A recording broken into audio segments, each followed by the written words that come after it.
दोस्तों कल्पना कीजिए आप एक ऐसी जगह खड़े हैं जहां चारों ओर फैली हैं प्राचीन ईंटों की दीवारें। आपके पैरों के नीचे वही जमीन है जिस पर हजारों साल पहले लोग चलते थे, हंसते थे और सपने देखते थे।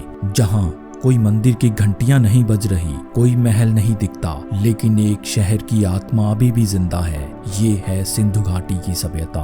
आज हम आपको ले चलेंगे उस रहस्यमयी सफर पर जहां शहर थे, बाजार थे, नदियां थी और साथ ही ऐसे रहस्य भी जिन्हें आज तक कोई नहीं सुलझा पाया। अगर आप हमारे चैनल पर नए हैं तो चैनल को सब्सक्राइब जरूर करें। तो चलिए शुरू करते हैं। साल था 1921। पंजाब के छोटे से कस्बे हड़प्पा में रेलवे लाइन बिछाई जा रही थी।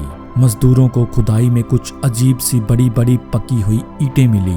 वो अनजान थे, उन्हें क्या पता कि ये ईंटें भारत के इतिहास का सबसे बड़ा रहस्य समेटे हुए हैं। मजदूरों ने तो ईंटें निकालकर पटरियों पर भर दी, लेकिन तभी आर्कियोलॉजिस्ट दयाराम सानी की नजर उन पर पड़ी। उन्होंने खुदाई शुरू करवाई और दोस्तों जो सामने आया वो सिर्फ खंडर नहीं थे, बल्कि भारत की सबसे पुरानी सभ्यता का प्रमाण थे। हड़प्पा की खोज के बाद 1222 में मिला मोहनजोदाड़ो, जिसका मतलब था मृतकों का टीला। नाम से ही रहस्य झलकता है। क्या सचमुच ये शहर मौत के साए में दबा हुआ था? क्यों इसे छोड़ दिया गया?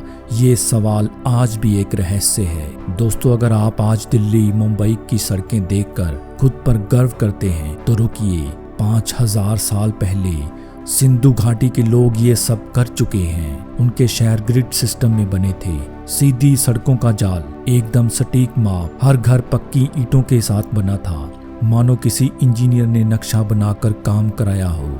वहाँ का सबसे अद्भुत उनका ड्रेनेज सिस्टम था। आज भी हम भारत के कई शहरों में गंदगी और नालियों से जुड़ते हैं, पर मोहनजोदाड़ो और हड़प्पा के लोग नाली साफ करने के लिए ढक्कन तक बनाते थे और फिर ग्रेट बाथ, एक विशाल स्नानगार, इतना परफेक्ट डिजाइन कि उसमें से पानी रिसता भी नहीं था। क्यों बनाया होगा ये? क्या ये बस एक नहाने की जगह थी या कोई पवित्र अनुष्ठान? क्योंकि इतनी मेहनत बस नहाने के लिए तो नहीं की जा सकती। यही है इस सभ्यता का रहस्य। ये लोग बस शहर बनाने में माहिर नहीं थे, बल्कि व्यापार में भी गजब थे। वे कपास उगाते थे और पूरी दुनिया को कपड़ा पहनाना सिखाया। उनकी मोहरें मेसोपोटामिया तक मिली हैं। इसका मतलब ये है कि हजारों किलोमीटर दूर उन देशों से उनका संपर्क था।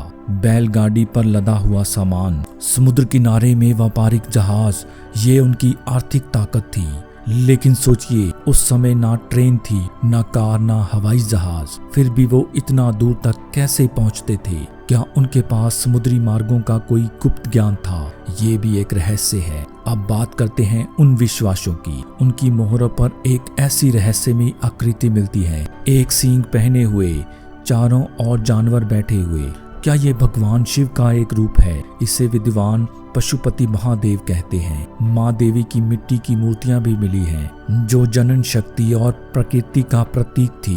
पेड़ पौधों की पूजा, नदियों का सम्मान, ये उनकी धार्मिक मान्यता थी। सोचिए, आज भी हम भारत में गंगा को मां मानते हैं, पीपल के पेड़ की पूजा करते हैं, यानी हमारी परंपराओं की जड़ें वहीं से मिलती हैं। मोहनजोदाड़ो से मिली डांसिंग गर्ल की प्रतिमा, छोटी सी मूर्ति, लेकिन उसके चेहरे की आत्मविश्वास भरी मुस्कान और हाथ की अदा देखकर लगता है ये सिर्फ धातु नहीं बल्कि जिंदगी की धड़कन है। मोतियों की मालाएं, आज भी कोई कारीगर इतनी बारीकी से बनाए तो हम वाह वाह करते हैं, पर ये तो हजारों साल पहले किया गया था। अब आते हैं सबसे बड़े रहस्य पर, जो थी उनकी लिपि। उनकी मोहरों पर 400 से भी ज्यादा चिन्ह मिले हैं। क्या ये उनकी भाषा थी? क्या ये संस्कृति की जड़ें थी या कोई और अज्ञात भाषा? वैज्ञानिक आज तक इसे नहीं पढ़ पाए। यानी उनकी कहानियां, उनकी कविताएं, उनके नियम सब पत्थर में कैद होकर रह गए और फिर आया उनका पतन। इतनी महान सभ्यता अचानक गायब कैसे हो गई? कुछ विद्वान मानते हैं शायद कोई भयंकर बाढ़ आई, कुछ कहते हैं भूकंप से शहर धाराशायी हो गए, कुछ कहते हैं सरस्वती नदी सूख गई और लोग पलायन कर गए।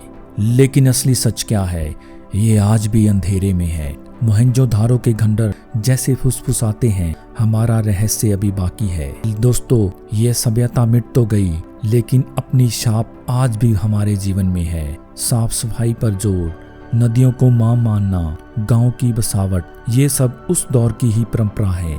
यानी सिंधु घाटी सभ्यता खत्म नहीं हुई, वो आज भी हमारे दिलों और आदतों में जिंदा है। तो दोस्तों, कैसी लगी आपको ये सिंधु घाटी सभ्यता की जानकारी? हमें कमेंट में ज़रूर बताएं। ऐसे ही और रोचक जानकारियां लाते हैं, तो देखते रहिए हमारा चैनल। मिलते हैं एक नई वीडियो के साथ, तब तक के लिए नमस्कार।